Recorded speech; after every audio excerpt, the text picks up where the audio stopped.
We have to build and launch a product before this timer runs out. We're going to answer the question of, is it possible to build a business in 24 hours? At the end of the 24 hours, we're going to be pitching our product to potential customers to see if they would buy it. Let's begin.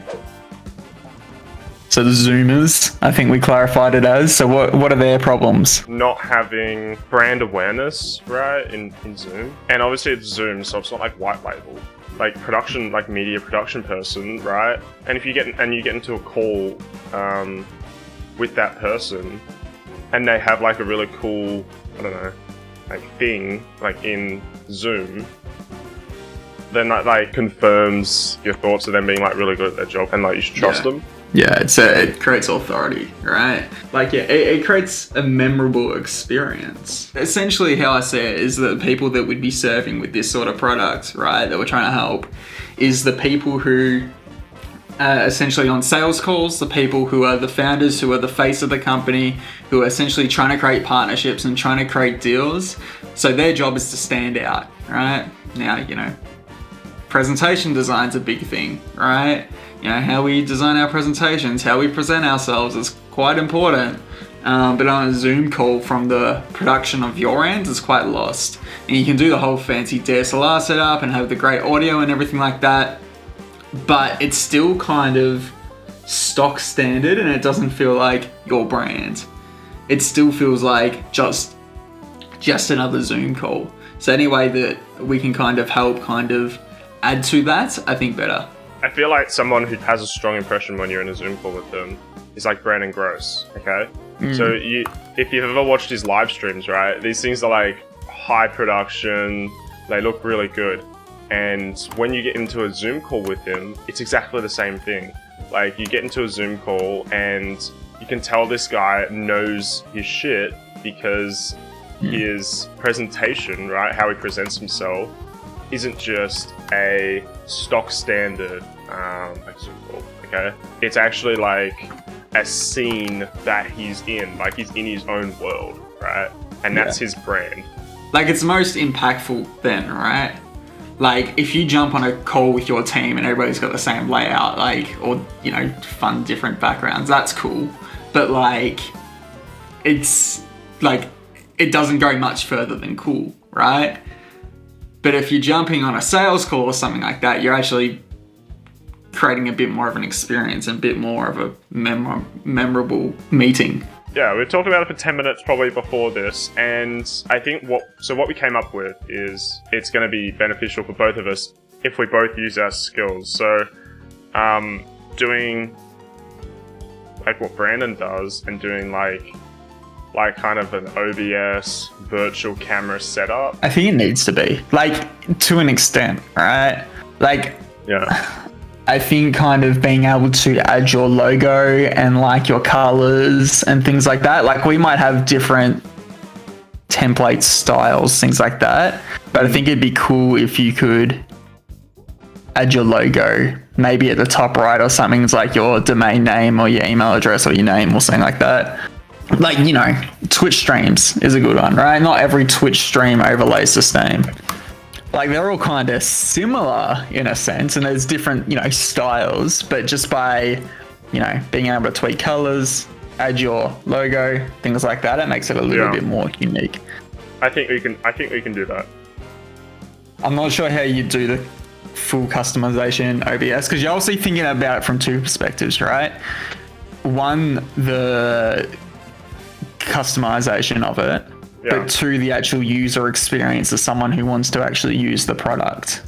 So guys, we just finished up doing some basic product designs in Figma. So Tom's gonna go away, he's actually gonna go build that out in the broadcasting software, actually make it a physical thing that we could use, and I'm gonna go away, work on some more templates and things like that, understand how we can do some like green screen presentations using Google Slides and things like that. I'm also going to go on some Facebook groups and see if we can get a few people on a call to actually show this product to and doing some validation and some user research. So let's get into it.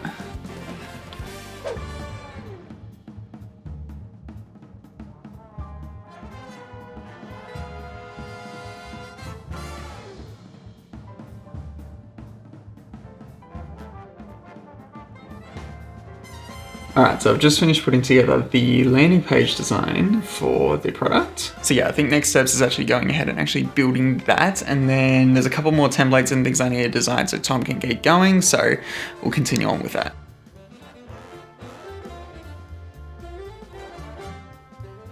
I think it needs to be like, I think the design needs to be not, oh yeah, that's actually really good. Then I was gonna say not too like obtrusive kind of thing. Like it's there, right, and it adds to it, but it's, if you want to forget about it, you can, right? Because you don't want to like shove it in somebody's face, that thing.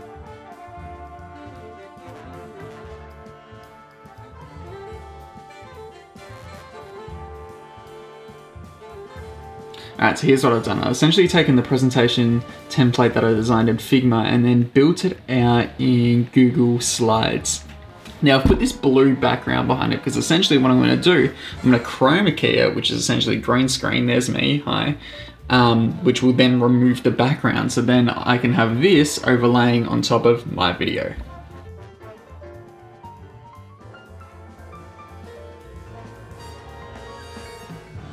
Change this to green. Here we go. Hey, look at that. That's kind of working now. All right, we just finished up another presentation template. Let's go. All right, so I haven't tested that presentation stuff yet with the overlay of video, but I'm pretty confident with how it's turning out. So yeah, next I have to do some config designs for the actual platform itself. So yeah, let's get into it. Alright, before we continue, I need to tell you about Plutio because this video would not be possible without them. Plutio is the all-in-one solution for project management for freelancers. In fact, we use Plutio for this entire project to manage everything from our to-do list, our product roadmap, keeping each other accountable, tracking our time, our calendar, our appointments, and so much more.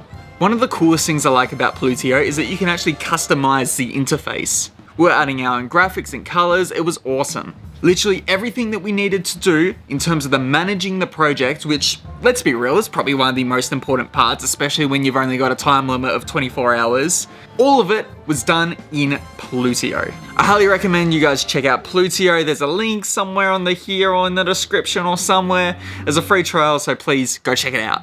Anyway, back to the video.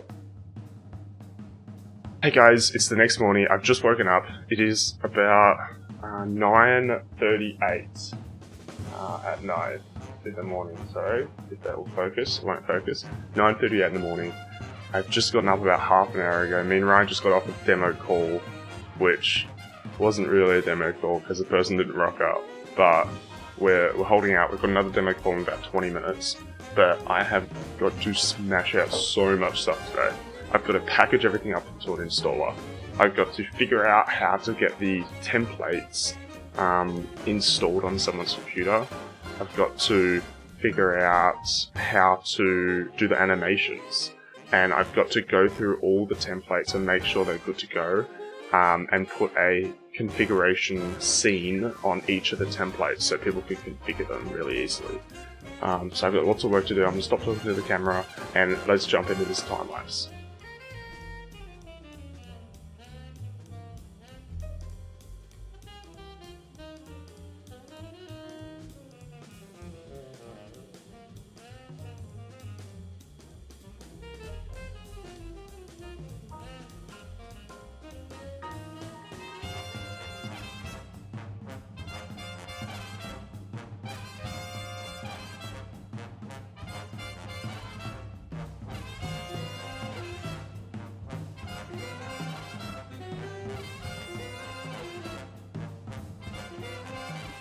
Alright, here we go, moment of truth. I am going to publish this website, which means it is fully live and fully complete. Let's check it, let's refresh. Woohoo, there we go, working websites. We've got a demo video now, which is cool, and then you can actually sign up. So if I put in one of my emails, go join the waitlist. Congratulations, I'm on the waitlist.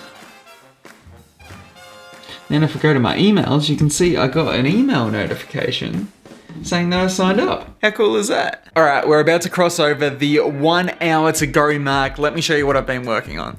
Alright, so I've successfully now built like a little bit of a dashboard so you can actually go in and download the themes, install a presentation. We've also done the login and sign up page.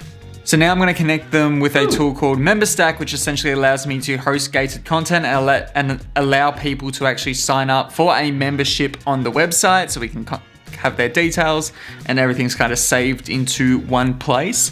So once I do that, I'm going to check in with Tom and get a bit of an update with him because I've only got 1 hour to go of this challenge. Bring that down. There we go. Well done. That's 24 hours. Challenge complete. Tom and I are exhausted, especially Tom.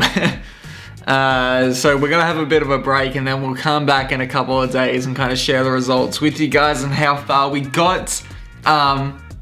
It's pretty good news. I'm very happy with what we've achieved over the past 24 hours. So until then, let's relax, let's debrief, let's rest, and then we'll come back and debrief.